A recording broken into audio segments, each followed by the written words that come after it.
राधे राधे। राधे राधे महाराज जी। महाराज जी, क्या आज कलयुग में भगवत प्राप्ति हो सकती है? और क्यों? भगवान है तो प्राप्त क्यों नहीं हो सकते? कोई भी युग हो, भगवान है। हम लोग ऐसे बैठे हैं क्या? पूरा जीवन ऐसे व्यतीत हो गया क्या? मजाक में जीवन व्यतीत होता है क्या? मजाक से काम क्रोधों को जीता जा सकता है क्या? हृदय में आनंद ना हो तो विषयों पर विजय ऐसे प्राप्त की जा सकती है? माँ बाप पत्नी पुत्र परिवार, इसी में तो पूरा जीवन पचड़े में जो फंसाए हुए हैं, और पूरा जीवन अकेले व्यतीत, क्या ऐसे ही हो गया? ऐसे हो जाएगा? पर वो नेत्र चाहिए, वो भाव चाहिए, वो विरह चाहिए, वो जलन चाहिए, वो भूख चाहिए, जिसमें भगवान मिले। तो भगवान ऐसे मिलते हैं जैसे तुम और हम। ये केवल कहने सुनने की बातें नहीं है, जाने मोरी छाती। अब ये सब वो थोड़ी कोई अपने अरबों के बैलेंस को बता देता है क्या कि मैं अरबपति हूं? उसकी चाल ढाल उठना बैठना से पता चलता है कि करोड़पति की खाकपति है। अपने आप अगर तुम्हारी दृष्टि है तो पहचान सकते हो। भगवान जब है तो मिल क्यों नहीं सकते? ऐसा कहीं लिखा है कि कलयुग में नहीं भगवान मिलेंगे? किसी भी ग्रंथ में, किसी भी पंथ में, किसी भी शास्त्र में ऐसा लिखा है कि कलयुग में हर युगों से जल्दी मिलेंगे। हमारी आयु 100 वर्ष और 10-10 हजार वर्ष एक एक पैर के अंगूठे के बल खड़े होकर जब भजन करते थे तब भगवान के दर्शन होते थे। हमारी तो आयु ही 100 वर्ष है, और वहां तो 10-10 हजार वर्ष तक तपस्या करते थे, तो हम तो बहुत जल्दी भगवान को प्राप्त कर लेते। जो 10,000 वर्ष तपस्या करने का फल मिलता था, कलयुग में 24 घंटे नाम कीर्तन करने से मिल जाएगा। इतनी कलयुग की में कलयुग समयुग आन नहीं, विश्वास करो, कलयुग समयुग आन नहीं, जो नर कर विश्वास, गाय राम गुण गण विमल, भौबिन तरय प्रयास। कलयुग के समान कोई युग नहीं, न सतयुग, न त्रेता, न द्वापर। क्योंकि कलयुग में कम समय में, कम भजन में भगवान की प्राप्ति हो जाती है। जहां 10,000 वर्ष हाथ उठाकर वायु पीकर तपस्या, वहां रोटी दाल खाकर रात दिन नाम जप करो, भगवान की प्राप्ति हो जाएगी।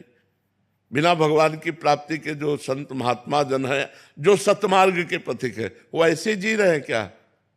ऐसे 1 मिनट आप नहीं रहना चाहोगे? 1 मिनट आपको एक कमरे में रख दे और बढ़िया से बढ़िया आपका भोजन देंगे, एसी रूम होगा, लेकिन मिलने किसी से नहीं देंगे, न मोबाइल, न टीवी, न किसी से मिलने, तो आप कहोगे हम नहीं जी सकते। भगवान के बिना एकांत नहीं सह सकते आप। एकांत सबसे बड़ी सजा है, और अगर भगवान से चित्त जुड़ा है तो एकांत सबसे बड़ा आनंद है। समाज से एकांत की तरफ मन भागता है जिसका मन भगवान से जुड़ने लगता है। तो आप सोचो, आप लोगों ने पूरा जीवन व्यतीत किया, कैसे ऐसा हो सकता है कि भगवान ने मिले, हम चैन से मुस्कुरा रहे हैं? भगवान के बिना हमारा जीवन ही नहीं है। भगवान की कैसे तुम्हें बताए? एक बार भगवत प्राप्ति, अब तुम्हें कैसे बताए? सब बातें बताने की थोड़ी है। महाराज जी, इसमें एक प्रश्न था। महाराज जी, आप काफी बार हम सत्संग में सुना है कि आप कहते हैं कि हम सच में, हमारा स्वभाव ऐसा था कि हम माइक से बोल देते। हाँ, अगर भगवान का अनुभव ना होता ना, परमानंद की बात, तो हम माइक से बोल देते कि हमारा स्वभाव ऐसा जिद्दी। लेकिन हम यही कहते हैं, कमी हमारी और कृपा उनकी। कमी हमारी और कृपा भगवान की। स्वभाव में हम बता रहे हैं। अच्छा, ऐसा स्वभाव ना होना तो 500 साधु हैं, और सब 20 से लेकर के 35-40 तक के हैं, और सब ग्रेजुएट है, पढ़े लिखे। ऐसे नहीं मर्यादा चल रही, ऐसे नहीं चलती, ऐसे नहीं। आंख में दम नहीं, तुम्हारी बाजुओं में दम नहीं, तो फिर शासन नहीं चलता। चाहे वो घर का शासन हो, चाहे वो राज्य का शासन हो, चाहे वो राष्ट्र का शासन हो। शासन तभी चलता है जब छाती में दम हो, नहीं तो ऐसे नहीं चलता है। ऐसे थोड़ी अभी चले। तो समाज का आज का क्या है कि ऐसा भयभीत होता जा रहा है, माता पिता परिवार सब ऐसे, और माता पिता के आचरण इतने गंदे हैं कि बच्चे खुद देख रहे हैं।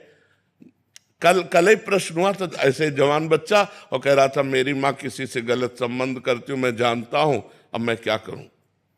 अब बोलो, वो माता पिता के लिए जब ऐसा देख रहा है आचरण, तो बच्चे कैसे गंदे होंगे। हम खुद अपने मन पर शासन नहीं कर सकते, हम खुद अपनी इंद्रियों पर शासन नहीं कर सकते, माता पिता बच्चों पर शासन नहीं कर सकते। समाज में शासन व्यवस्था भंग होती चली जा रही, उसी के कारण ये सब दुर्दशा